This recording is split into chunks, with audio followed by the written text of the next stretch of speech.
ఇదపూర్ణం అదపూర్ణం పూర్ణాత్ పూర్ణముదీర్యతే పూర్ణస్య పూర్ణమాదాయ పూర్ణమేవావశిష్యతే. శ్రీ శివరామదీక్షిత అచల సాంప్రదాయ పరంపరా గురువులందరికీ వందనములు. శ్రీమద్భాగవత శ్రీకృష్ణదేశిక సద్గురు పరబ్రహ్మణే నమః.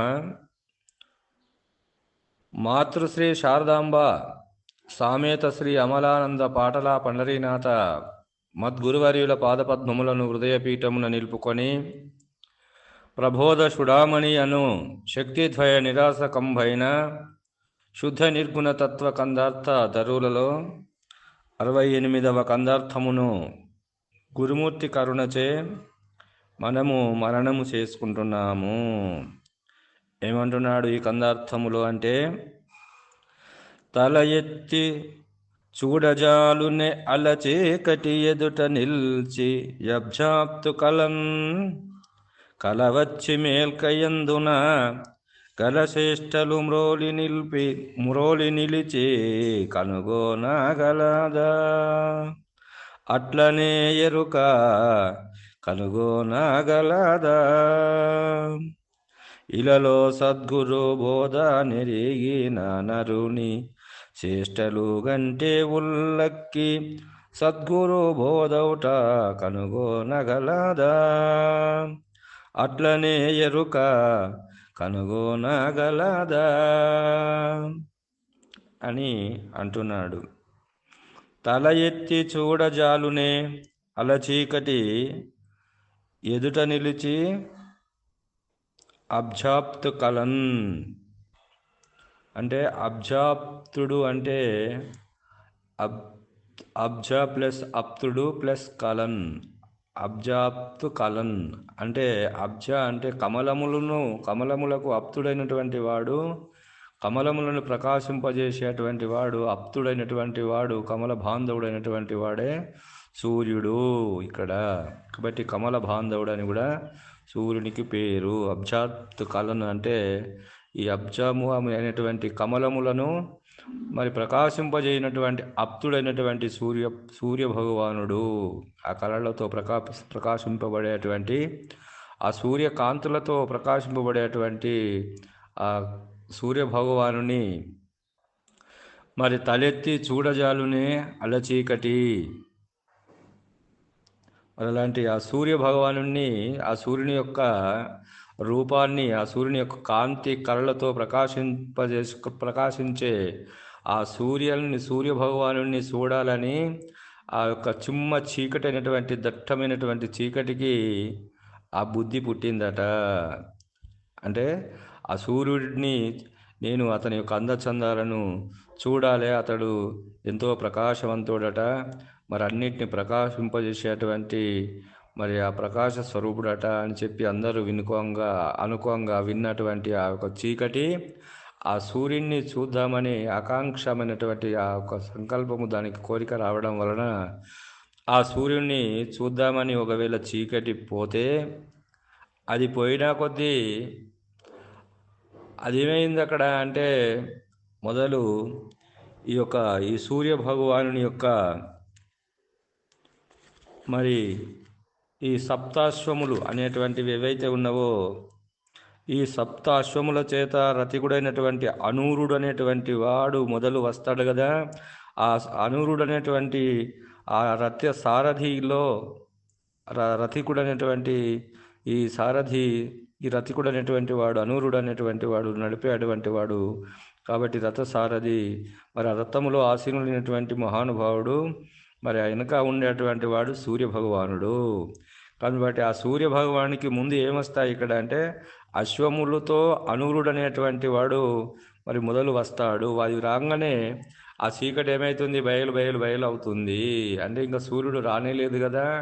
సూర్యుడు రాక ఆ రథకుడనే రథసారథి అయినటువంటి ఆ అశ్వములని, ఆ సప్తాశ్వములతో ముందు కనబడగానే చీకటి అనేటువంటిది అది బయలుగా అవుతుంది.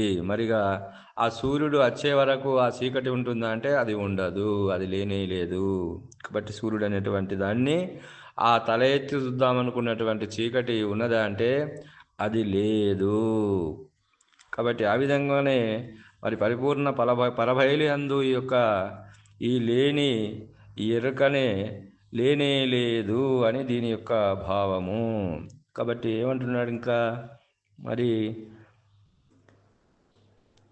కలవచ్చి మేల్కయందున గలశేష్టలు మ్రోల నిలిచే కనుగోనగలదా. అంటే ఈ కళలో వచ్చినటువంటి మరి కళ వస్తుంది కదా మనకు, ఈ కళలో వచ్చినటువంటి ఈ శరీరములు ఏవైతే ఉన్నావో ఆ శరీరములు ఆ మేల్క వచ్చినటువంటి మరి శరీరములని చూడగలుగుతాయా? కళలో వచ్చినటువంటి ఏ శరీరాలు అయితే ఉన్నావో ఆ విచిత్రములైనటువంటి వ్యవహారములు చేసింది కదా అక్కడ శరీరము. మరి ఎన్నో శరీరాలు వచ్చినాయి కదా. మరి ఇక్కడ మేల్కకు వచ్చిన తర్వాత ఈ మేల్కలో ఉండేటువంటి ఈ జాగ్రత్త అవస్థలో ఉండేటువంటి మనకు రోజు కనబడేటువంటివి మరి భార్య, పిల్లలు, బంధువులు, గృహము, రామక్షేత్రాది ఈ మన ముంగట కంటికి కనబడేటువంటి దృశ్యాలన్నింటినీ ఆ కళలో వచ్చినటువంటిది శరీరం ఆ కళ చూడగలుగుతుందా? ఆ మేల్కలో అంటే చూడదు. అంటే ఎప్పుడైతే అది మేలుకకు వస్తుందో కళ లేకపోతుంది. మరి ఆ విధంగానే ఇక్కడ మనకు ఇక్కడ 3 ఉపమానాలు ఇస్తున్నాడు. కాబట్టి ఆ యొక్క కళలో ఉన్నటువంటివి వస్తువులు, కళలో ఉన్నటువంటి ఆ యొక్క శరీరములు ఆ మేల్కలోని శరీరాన్ని తెలుసుకుంటాయంటే తెలుసుకోవు. ఎందుకంటే ఆ మేల్కకు రాగానే కళ అనేటువంటిది లేకపోతుంది.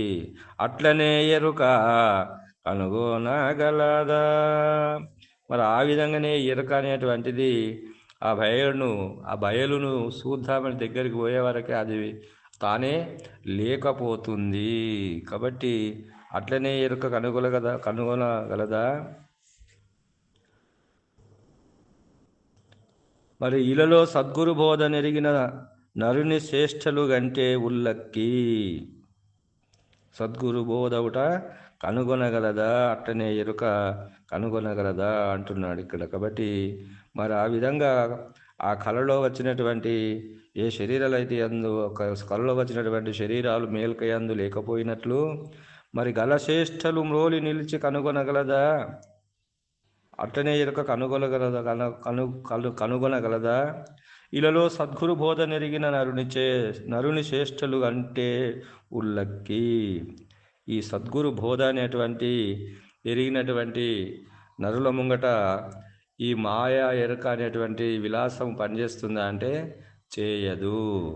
అయితే మనకు ఇక్కడ ఈ యొక్క సద్గురు బోధ ఎరిగినటువంటి ఒక మహర్షుల ముంగట, అచల ఋషుల ముంగట, సద్గురు పుత్రుల ముంగట ఈ మాయ విలాసము మరి సాగుతుందా అంటే సాగదు. ఎందుకంటే మరి వీళ్ళు ఎట్లా ఉంటారు అంటే గురుమంత్ర సిద్ధులై ఉంటారు. ఆ గురుపదిష్ట మార్గంలో ఆ గురువాక్యము ద్వారా గురువాక్యమే అందే దృష్టి ఉంచుకొని ఉన్నటువంటి వారలు. మరి మనకి ఇక్కడ మాయామానస విగ్రహ స్వరూపుడు రాముడు అని చెప్పినారు కదా. మరి మాయామానస విగ్రహ స్వరూపుడు అన్నప్పుడు మాయ అనేటువంటిదే అది మనస్సు. ఆ మనస్సుకు ఆ మాయకు లోనైనటువంటి వాడే మరి ఇక్కడ శ్రీరామచంద్రుడు అని చెప్పి మనకు ఎప్పుడు అతనికి పటాభిషిక్తుడైన మరి ఇంటి నుండి ఎప్పుడైతే మరి కైక కోరిందో అడవుల బొమ్మని అప్పుడు అతనికి మాయ అంటుకున్నది అంటే లేదు. త్యాగి కదా అతడు, రాజ్యాన్ని వదిలినాడు, ధీరుడు. మరి ఒక తెల్లారితే ఒక పటాభిషిక్తుడైనటువంటి రాజు మరి అంతటి మహానుభావుడు ఒక్క మాటతో అక్కడి నుంచి అయోధ్యను పట్టణాన్ని వదిలి వచ్చినాడంటే ఎంత విరాగం చెందినటువంటి మహానుభావుడు. మరి అదిలే సీత కూడా వచ్చింది కదా, లక్ష్మణుడు కూడా వచ్చినారు కదా. మరి అప్పుడు అతనికి ఆ మాయ ఉన్నదా అంటే లేదు. మరి ఎప్పుడు అంటే ఇతడు తపోవనములో వచ్చినాడు కదా. తపోవనములకు వచ్చిన తర్వాత మరి ఆ యొక్క అత్రి మహర్షి ఆశ్రమానికి కూడా వాళ్ళు పోవడం జరుగుతుంది రాముడు. మరి తర్వాత సీతాదేవి కూడా మరి అనసూయ దగ్గర అనసూయను సందర్శించి ఆమె దర్శనం చేసుకుంటుంది. కాబట్టి అప్పుడు ఆ యొక్క అనసూయదేవికి ఈమె శిష్యురాలు అవుతుంది. అనసూయదేవితే చేత బోధ కూడా వింటుంది సీత. మరి తర్వాత మరి వాళ్ళు ఎక్కడ ఉన్నారు ఇక్కడ అంటే తపోవనములో ఉన్నారు. కాబట్టి ఆ తపోవనములో ఆ తపస్సు చేసుకునేటువంటి ఋషుల ఆశ్రమం అనేటువంటి ఆ తపోవనములనే కదా వీళ్ళు ఉన్నది. అక్కడ ఆశ్రమం వేసుకొని మరి అక్కడ ఆ విన్యాసం ఏది చేసింది ఇక్కడ అంటే ఆ బంగారు జింక అనేటువంటిది బంగారు లేడి లెక్క కనబడ్డది కదా, అది విన్యాసంతో కనబడ్డది కదా. ఆ విన్యాసానికి మోహించింది ఎవరు ఇక్కడ అంటే సీత భ్రమించింది. మరి భ్రమించని కానీ మరి అప్పుడు ఆ ఒక బోధ ఏమైపోయింది, గురువుగారు విన్నటువంటి యదృశ్యం తన్నస్యం, ఏదైతే నీకు ఆ దృశ్య రూపమైనటువంటిదంతా నశించేది అనేటువంటి ఆ వాక్యం వినలేదా సీత అంటే విన్నది. కానీ అప్పుడు ఆ మాయ అనేటువంటిది ఆమెకు ఆవరించింది. ఆ బంగారు లేడు కావాలనేటువంటి మరి భ్రమించింది బంగారు లేడని, అది కావాలని కూడా కోరుకున్నది. కాబట్టి కోరుకుంటే మరి శ్రీరామచంద్రుడు చెప్తుంది కదా, నాకు ఆ బంగారు లేడు కావాలండి అని అంటే ఆమె పాపము మరి జనక చక్రవర్తి రాజు కుమార్తె ఆమె మరి మా రాజా లాంఛనాలతో బతికినటువంటిది ఆమె. మరి ఇక్కడ అయోధ్యలో కూడా ఉన్నటువంటిది పాపము నాతోని ఈ అడవులకు వచ్చి కటిక నేల మీద పండుకుంటుంది కదా, మరి లేక చిన్న కోరికనే కదా కోరింది. ఆ చిన్న కోరికని ఆ లేడీని తీసుకొస్తామని చెప్పి మరి ఆ రాముడు కూడా దానికే మోహానికి లోనయ్యి అదొక జింక ఎంబడి పరిగెడతాడు కదా. ఆ పరిగెడినప్పుడు మరి ఈమె ఆ తపోవనంలో ఉన్నటువంటి సీత మరి అశోకవనములకు చేరుతుంది. ఆ యొక్క రావణ బ్రహ్మ తీసుకుపోయి అశోకవనంలో ఉంచుతాడు. మరి ఇక్కడ మళ్ళీ వచ్చే వరకు సీత లేదు కదా. మరి తపోవనంలో ఉన్నటువంటి రాముడు దుఃఖించినాడా దుఃఖించలేదా అంటే దుఃఖించిండు. మరి అశోకవనంలో ఉన్నటువంటి సీత అక్కడ దుఃఖించలేదా అంటే దుఃఖించింది. లాస్ట్కు యుద్ధం జరిగింది, తీసుకువచ్చినాడు. మళ్ళా సీతని తీసుకొచ్చి అప్పుడు మళ్ళీ పరీక్షించినాడు కదా సీతని. అంటే కొన్ని రోజులు నువ్వు లంకాపట్నంలో ఉన్నావు కాబట్టి మరి నేను ప్రజలచే వెనుకబడినటువంటి రాజును కాబట్టి మరి ఆ యొక్క నాకు మరి అహింస అనేటువంటిది అపవిత్రమైనటువంటిది, నాకు పవిత్రమైనటువంటి రాజా మరి దర్బార్లో నేను ఈ యొక్క సీత వేరే వాని అంతఃపురంలో ఉన్నది అంటే అది నాకు అపనిష్ట కాబట్టి నీవు అగ్ని పరీక్షకులో చేయమని చెప్తాడు కదా. మళ్ళీ అప్పుడు అగ్ని పరీక్షలో చెప్తే ఆకాశవాణి అగ్నిదేవుడు ప్రతివత సీత అని చెప్తే అప్పుడు ఆ సీతని సంగ్రహించి మళ్ళీ అట్టి పటాభిషిక్తుడై మళ్ళీ సాకలి వారిని మాటలు పట్టుకొని మళ్ళీ గర్భవతిని చూడకుండా మళ్ళీ అడవిలోకి పంపిస్తాడు కదా. మళ్ళీ అడవిలోకి పంపించినప్పుడు లవకుశులు మరి ఆ యొక్క వాల్మీకి మహర్షిలో ఆశ్రమంలో పుట్టి పెరిగి విలువిద్యలు బాణ విద్యలు అవన్నీ నేర్చుకొని తర్వాత మరి శ్రీరామచంద్రుడుకు అశ్వాన్ని పట్టి వాళ్ళు యుద్ధం చేసి మరి గెలుస్తారు కదా. మరి అంతటితో ఆమె సీత ప్రకృతి అనేటువంటి భూదేవి గర్భంలో బడికి వెళ్ళిపోతుంది కదా. మరి అప్పటికి మరి ఆ లవకుశులకు పటాభిషిక్తుడు అయినటువంటి శ్రీరామచంద్రుడు సీత పోయిందనేటువంటి బాధలో ఉన్నప్పుడు మరి ఇంకో ఋషి వచ్చి ఆ లక్ష్మణ్కి మన ఇద్దరం బోధ చేపేటప్పుడు ఎవరు కూడా రావద్దు, ఒకవేళ వచ్చినట్లయితే అతనికి ఉరిశిక్ష వేయాలని చెప్పి అంటాడు కదా. అప్పుడు మరి లక్ష్మణుడు మధ్యలో వస్తాడు కాబట్టి లక్ష్మణుడు వచ్చినాడు కాబట్టి మరి అతనికి ఉరిశిక్ష వేయాలి కాబట్టి వేసేయని చెప్పి అతడు దారి పట్టుకొని వెళ్ళిపోతాడు. కాబట్టి అప్పుడు వశిష్ఠుడు అంటాడు, మరి తమ్ముడు నా కొరకు 14 సంవత్సరాలు మరి అనవాసం వచ్చి నాతో ఉన్నాడు కదా, ఇతనికి ఉరిశిక్ష వేయాలంటే ఆ ఉరిశిక్ష అయినా ఒకటే, రాజ్య బహిష్కరణ ఒకటే కాబట్టి లక్ష్మణుని రాజ్య బహిష్కరించు అని చెప్పి వశిష్ఠుడు చెప్తే మరి బహిష్కరిస్తాడు కదా. బహిష్కరించి మళ్ళీ దుఃఖానికి లోనైనాడు కదా. దుఃఖానికి లోనయ్యి మరి అప్పుడు వాళ్ళందరూ కూడా మరి వీళ్ళకు భరతునికి 2 కొడుకులు, శత్రుఘ్నునికి 2 కొడుకులు, లక్ష్మణునికి 2 కొడుకులు, రామునికి 2 కొడుకులు ఉంటారు. వీళ్ళంతా 4 భాగాలుగా ఆ రాజ్యాన్ని అంతా వాళ్ళిద్దరిద్దరికి పటాభిషిక్తుని చేసి మరి సరి అయిన నదిలో పోయి అతడు ఆ శరీరాన్ని వదులుతాడు కదా. అన్నప్పుడు మాయతోనే దుఃఖించినాడు కదా. మరి గురుబోధ వినలేదా అంటే విన్నాడు, కానీ ఆ బోధ అనేటువంటిది ఆ వాక్యం యందు ప్రయాణం చేయలేదు. మాయకులోనైనటువంటి బోధనే విన్నారు వాళ్ళు. కాబట్టి మరి శ్రీకృష్ణుడు మరి లీలామానస విగ్రహ స్వరూపుడు కదా. మరి శ్రీకృష్ణుడు లీలామానస విగ్రహ స్వరూపుడు అని అన్నప్పుడు మరి అతడు ప్రాణం పోయేటువంటి సమయంలో మరి ఆ యొక్క మరి ద్వారకను మొత్తం చుట్టుముట్టి రాక్షసులంతా అష్టభార్యలని గోపికలను ఎత్తుకోబోతుంటే శ్రీరామ అక్కడి నుంచి ఆంజనేయ మరి అర్జునుడు ఎక్కడ ఉన్నాడు మరి కృష్ణుడు అని చెప్తే అప్పుడు ఒక బోయేవాని వేటాడేటువంటి వాని బాణానికి మరి ఆ కాలుకు తాకి లోన ఈ విషపూరితమైనటువంటి అది విషప్రయోగం చెందిన బాణము తాకి అతడు మరి యమునా నది తీరములో మరి పడుకొని ఆ యొక్క గురునామస్మరణ చేసుకుంటూ ఉన్నాడు కదా. మరి అప్పుడు అర్జునుడు వచ్చి అయ్యా వీళ్ళందరిని ఎత్తుకోపోతున్నారు అంటే ఆ చిన్న పని అయిపోయింది, అదంతా తమాషా అయిపోయింది, నా పని అంతా అయిపోయింది, నేను తమాషా ప్రాణులు చేశాను, ఇదంతా లీల, ఆ లీల అని చెప్పి అన్నాడు. కానీ అతడు ఏమైనా దుఃఖించినాడు అంటే దుఃఖించలేదు. కాబట్టి నువ్వు ఏమన్నా చేస్తే చేసుకో, అది లేకుంటే నువ్వు కూడా ఇక్కడనే పండుకో. కాబట్టి ఎవరికి వారే యమునా తీరే అనేటువంటి మాటను మాట్లాడినాడు కదా. కాబట్టి యమునా తీరములో అతడు ఒక గురువాక్యమి అందే ఆ దృష్టి చేసి ఆ గురువాక్యమి అందే శరీరాన్ని వదిలినాడు. కాబట్టి అతడు మరి లీలా మానస విగ్రహ స్వరూపుడు, మాయకు అతీతమైనటువంటి వాడు శ్రీకృష్ణుడు.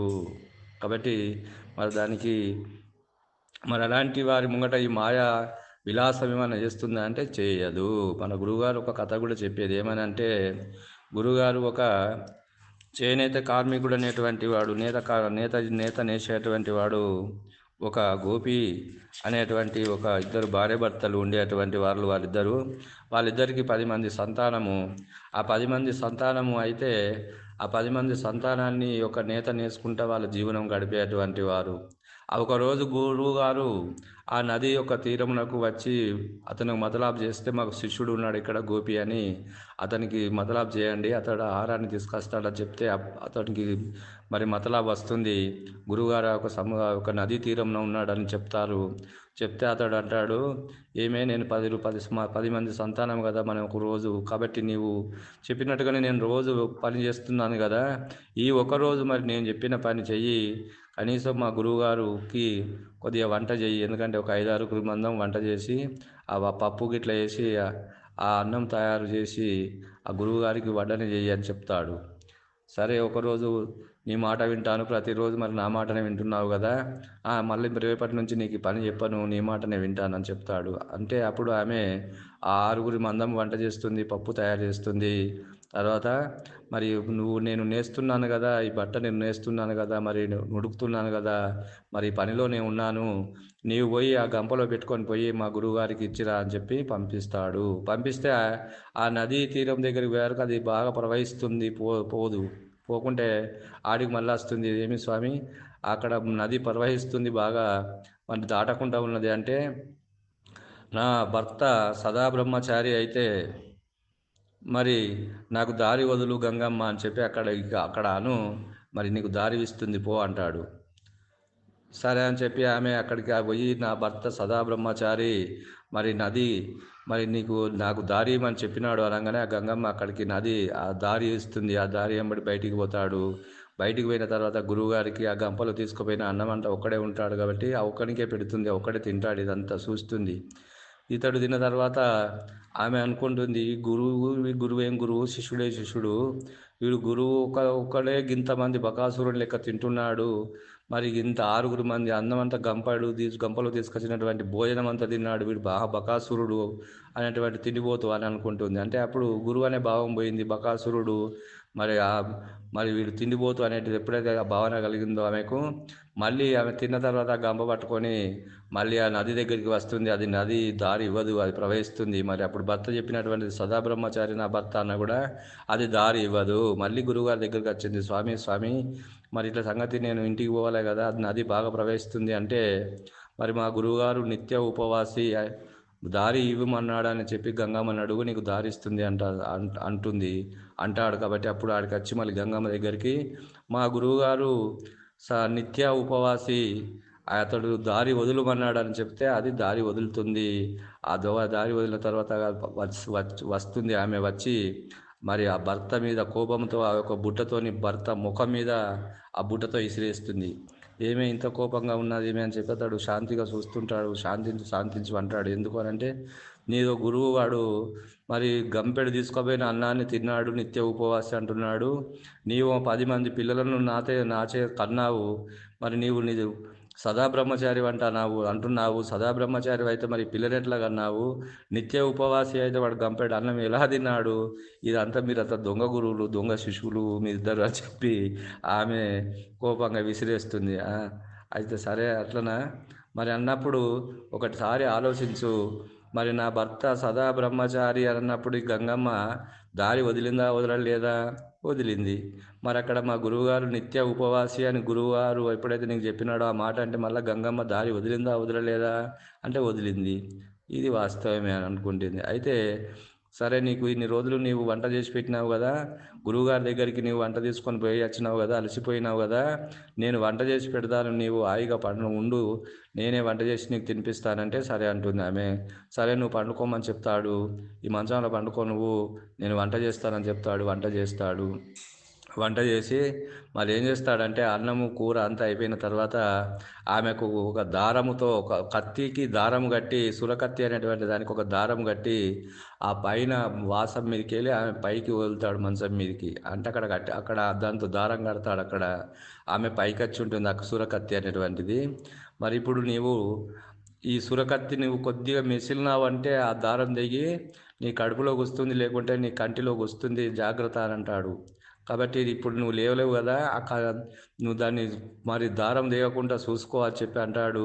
ఆ అండినటువంటి అన్నము కూర అదంతా కూడా నువ్వు అట్లే పండుకొని తిను, నేను తినిపిస్తానని చెప్పి ఆమె నోరు కడిగి మరి నోటిలో అన్నము కూర పెట్టి తినిపిస్తాడు. అదంతా తినిపించిన తర్వాత ఆమె అది అక్కడనే చూస్తూ సురకత్తినే చూసుకుంటే, ఎందుకంటే అది చిన్న దారము కాబట్టి అది తెగిపోతే ఎక్కడ కడుపు మీద పడుతుందో, అది కంట్లో పడుతుందో అని చూసుకుంటా ఆమె దాని మీదనే దృష్టి పెట్టి ఆమె ఉంటుంది. ఆ భోజనం అంతా అయిపోతుంది.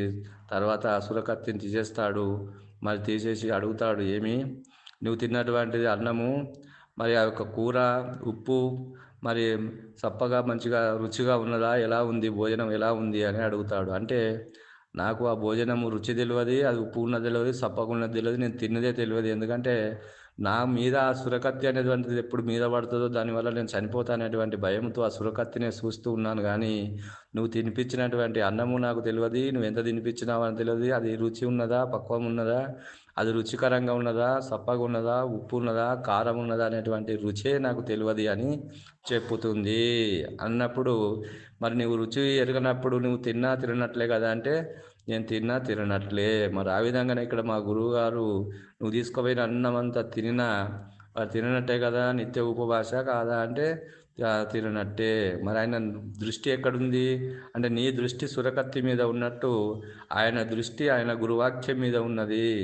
మరి నేను సదా బ్రహ్మచారిని కదా, నీతో 10 మంది పిల్లలను కానీ వ్యవహారం చేసినా కూడా మరి నేను ఆ గురువాక్యమి అందే నా దృష్టి ఉన్నది. కానీ ఈ ఒక 10 మంది పిల్లలు ఈ వ్యవహారం అందు కూడా దృష్టి లేదు అనేటువంటి భావనని అక్కడ తెలియజేస్తాడు. కాబట్టి అబ్బో మీరు మహాగురువు, అతడు మహాగురువు, నువ్వు మహాశిష్యుని అయ్యా, మీరు గురు శిష్యులు వాస్తవం అని చెప్పి ఆ గురువుగారు ఎప్పుడైనా నచ్చినప్పుడు నాకు కూడా ఉపదేశం ఇప్పియండి స్వామి అని చెప్పి ప్రాధేయపడుతుంది. మరి ఆ విధముగా అట్లా సద్గురు బోధ నెరిగిన నరుని చేష్టలు కంటే ఈ ఎరుక ఉల్లక్కి అయిపోతుంది. ఆ మాయ విలాసం చేయాలని ఒకవేళ ఇతనికి సద్గురు పుత్రుడైనటువంటి వాళ్ళ దగ్గరికి అది వస్తుందా అంటే రాదు. వాళ్ళని చూస్తేనే అది సిగ్గై మళ్ళీ వెనుకకు మర్రిపోతుంది. ఎందుకంటే ఆ మాయకు లోలుడైనటువంటి వాడు కాదు. ఎందుకంటే మాయకు అతీతమైనటువంటి ఆ పరిపూర్ణ బోధ గురువాజ్ఞానుసారంగా మెదిలేటువంటి వాడు. కాబట్టి గురువాక్యమి అందే మెదిలేటువంటి వారి దగ్గరికి మాయ అనేటువంటిది చేష్టలు దాన్ని పనిచేస్తాయంటే చేయవు. కాబట్టి అందుకొరకు ఏమంటున్నాడు ఇక్కడ, అట్లనే ఎరుక కనుగొనగలదా ఇలలో సద్గురు బోధ నెరిగిన నరుని చేష్టలు గంటే ఉల్లక్కి సద్గురు బోధవుట కనుగొనగలదా, అట్లనే ఎరుక కనుగొనగలదా. సద్గురు బోధవుట అంటే బోధనే ఇతడే బోధ, సద్గురు పుత్రుడే బోధ, బోధనే సద్గురుమూర్తి. కాబట్టి అతని ఆ బోధలో ఉన్నటువంటి వారికి, ఆ గురువాక్యమి అందు ప్రయాణం చేసేటువంటి వారికి, ఆ గురువుపది ఇష్ట మార్గంలో ఉండేటువంటి వారిని ఈ మాయ ఏమి అంటదు అని తెలియజేస్తూ ఈ కందార్థము ద్వారా మనకు ఈ యొక్క తల ఎత్తి చూడజాలునే అలచీకటి సూర్యుడిని చూడజాలదు కదా, మరి ఆ కళలో ఉన్నటువంటి మా వాడు మేల్కలో వాళ్ళని చూస్తాడంటే చూడడు. మరి ఆ విధంగానే ఎరుక ఆ పరిపూర్ణం యందు ఉన్నటువంటి ఆ యొక్క పరిపూర్ణ భావాజ్ఞులైనటువంటి నరుల యొక్క శ్రేష్ఠుల ముందు మన శ్రేష్ఠులు సరిపోతాయంటే అవి సరిపోవు అని చెప్పి మనకు ఆ యొక్క గురుపుత్రుల ముందు మాయ శ్రేష్టలు పనిచేయవని చెప్పి కందార్థంలో తెలియజేస్తూ ఇంతటితో ఈ కందార్థ భావాన్ని ముగిస్తున్నాను. జై బలో సద్గురు ప్రభు మహారాజుకు జై. సర్వం సద్గురు అర్పణం.